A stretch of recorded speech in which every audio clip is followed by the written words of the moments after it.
Morning. তোমরা সবাই কেমন আছো? আশা করি তোমরা সবাই খুব ভালো আছো, আমরাও ভালো আছি।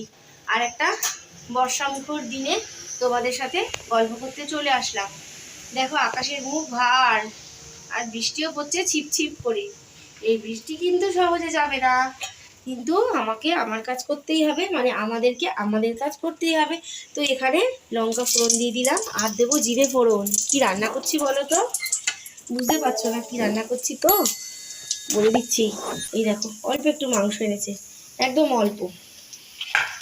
আর এখানে আলু পটল কেটে রেখেছি, আলু পটল দিয়ে আজকে মাংসের ঝোল হবে, হালকা পাতলা মাংসের ঝোল হবে। অল্প মাংস কেন সেটা পরে বলবো, আজকে অল্প মাংসটাই আমাদের হয়ে যাবে। আর এখানে ভাত বসিয়ে দিয়েছি, মাংসটা রান্না করিনি। আর এখানে দেখো সেই বড়ই হওয়া শাক ধুয়ে রেখে দিয়েছি, এখনো কাটা হয়নি।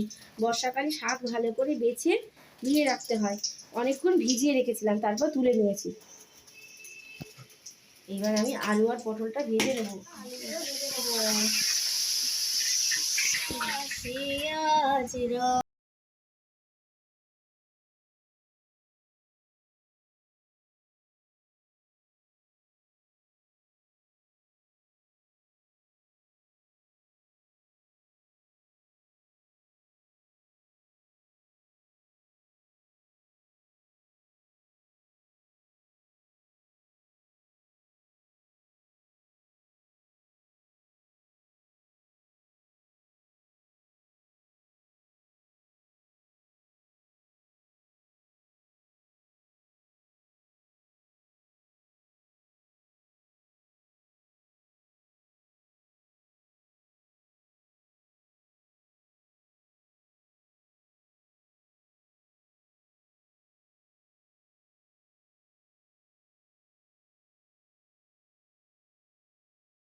আজ বাউল বাতাস উদাস ফেরে, মেঘের আঁচল কেমন করে স্বপ্নকে তার ঘিরে।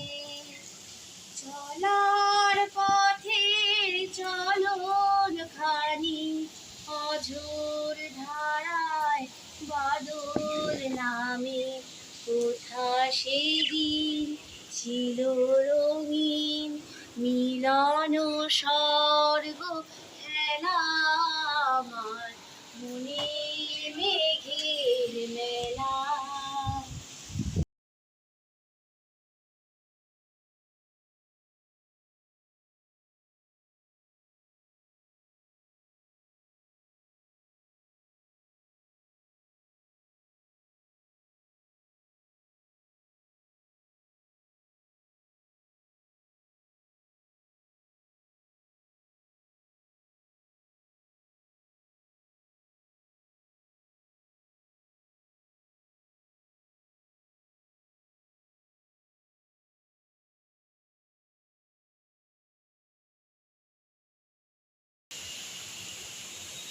অঝোর ধারায় আবারও বৃষ্টি এলো, টিপটিপ করে পড়ছিল। দেখো এখন জোর তরফ বৃষ্টি এলো, ঝেপে বৃষ্টি এলো যাকে বলে। জল জমে গেছে, আর একটু বৃষ্টি হলে কিন্তু আমরা সাঁতার কাটতে পারবো, আর উঠোনে নৌকা চলবে। দেখেছো কি পরিস্থিতি অবস্থা, বর্ষাকাল একেই বলে। কিন্তু হয়ে গেছে কমপ্লিট, গান করতে করতে রান্নাও হয়ে গেল মাংস। এরপর আমি শাকটা ভাজবো আর কয়েকটা উচ্ছে ভাজবো, ব্যাস তাহলে আজকে আমার রান্না কমপ্লিট হবে। আর অঝোর ধারায় বৃষ্টি পড়ছে, কিন্তু শুধু মনটা মনে হচ্ছে কি বলে তো, শুধু গান গেয়ে উঠি আর গান গেয়ে। দেখছো আমাদের উঠোনের অবস্থা, দেখেছো জলে ভর্তি হয়ে গেছে সত্যি সত্যি। এবার কিন্তু নৌকায় চালাতে হবে, নৌকা করে পারাপার হতে হবে। কালারটা দেখেছো কেমন হয়েছে জানাবে। হালকা পাতলা ঝোল, এই যে পটল আর আলু দিয়ে করেছি। আবার অনেকে বলবে মাংসের মধ্যে পটল দেয়, কিন্তু আমিও পটল দিয়েই করি। এরকম হালকা পাতলা ঝোল যেদিন করি না, সেদিনকে মাংসের মধ্যে একটু পটল দিয়ে দিই, কখনো পেঁপে দিয়ে দিই, ঘরে যা থাকে সেইভাবেই করে নিই। খাতি মায়া কো খাতি, बादल बरसा बिजली सावन का पानी, चीस चीस मौसम जा अब तो जवानी बादल बरसा बिजली सावन का पानी। এই গানটা অন্য ভাষায় গান, মানে এটা নেপালিদের গান, জানো তো? নেপালি মানে নেপালি একটা ফিল্মের সং বলতে পারো। এটা কিন্তু দারুণ হিট হয়েছে এই গানটা, জানো? তার সাথে নাচ, উফ যা নাচ না, দারুণ লাগে নাচটা।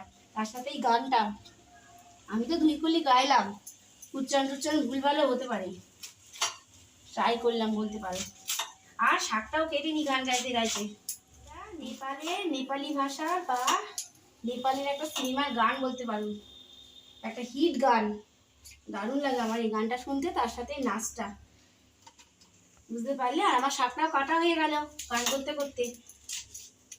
আমি শুকিয়ে নিচ্ছি। এই ডাল পোড়া খেতে না খুব ভালো লাগে, আমার খুব ভালো লাগে। আর এই পর্যায়ে এসে ভিডিওটা তোমাদের যদি ভালো লাগে তাহলে কী করতে হবে? লাইক, সাবস্ক্রাইব, কমেন্ট করতে হবে, আর বেশি বেশি করে শেয়ার করতে হবে কিন্তু। আর সকলকে অবশ্যই সকলের পাশে থাকতে হবে।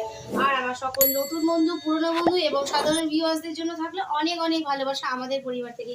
এইভাবেই তোমরা আমাদের পাশে থেকে যাবে সব সময়ের জন্য, তাহলে আমরা অনেক প্রেরণা পাবো সামনের দিকে এগিয়ে যাওয়ার জন্য। তারপরে ডালটাও কিন্তু মানে হয়ে গেল আমার, তো বলাই হয়নি ফ্রেন্ডস কোথায় যাচ্ছি, একদম পুরো রেডি হয়ে গেছি। আর এই যে গিফট নিয়ে যাচ্ছি, এখানে একটা শাড়ি আছে সেইটা নিয়ে যাব, গিফট দেবো। তো বড় ছেলেও যাবে না, বাবাও যাবে না, আমি আর ছোট ছেলে যাচ্ছি। আর এটা ফার্স্ট টাইম আমার এই অনুষ্ঠানে যাওয়া। কোন অনুষ্ঠানে যাচ্ছি সেটা তোমাদের বললাম না। আজকে রান্নাবান্না অল্প স্বল্প আছে, বাড়ির যারা যারা থাকবে সেই সব মেম্বারদের জন্য রান্নাবান্না করেছি।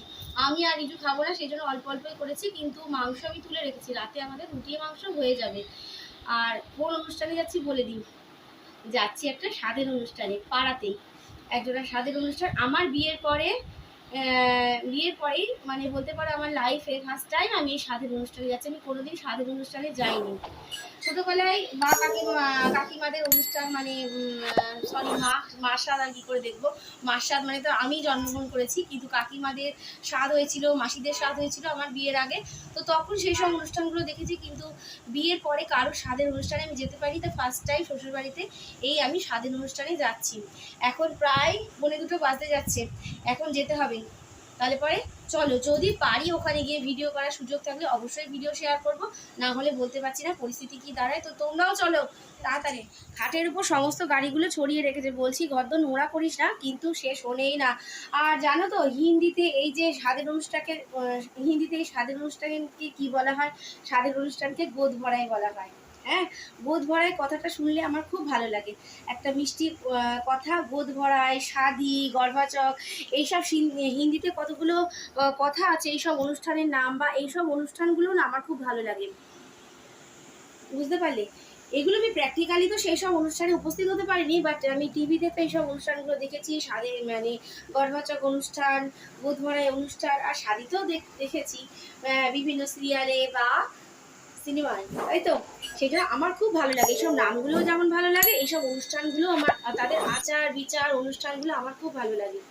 তাহলে চলো, আর দেরি করা যাবে না, কিন্তু তোমরা আমাদের সাথে চলো।